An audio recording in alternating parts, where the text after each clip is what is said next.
It can strike targets up to 300 kilometers away, with a warhead containing about 170 kilograms of explosives.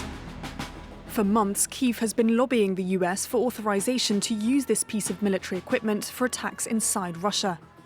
ATACMS, or Army Tactical Missile Systems, have been in service since the early 90s and are manufactured by US firm Lockheed Martin. They fly much higher in the atmosphere than most rockets and are difficult to intercept as they hit the ground as fast as 1 kilometre per second. They can be fired from HIMARS launchers that the US has already provided Ukraine, but also from older M270 launchers sent from Britain and Germany. ATACMS are considered long-range, but they're not as far-reaching as cruise or intercontinental ballistic missiles, and it's likely Russia is already prepared. The Russians have long ago moved their most critical resources out of ATACMS range.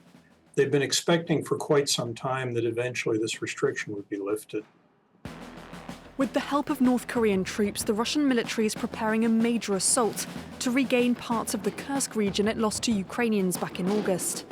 By striking troop concentrations, equipment, ammunition depots and supply lines deep inside Russia, ATACMS could help blunt that attack.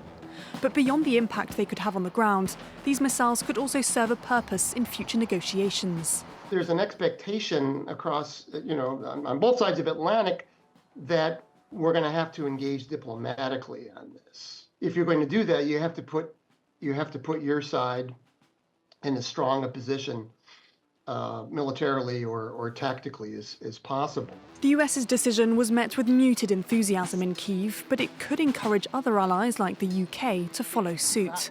German Chancellor Olaf Scholz, however, is sticking to his guns. His stance on the supply of Taurus cruise missiles to Ukraine has remained unchanged.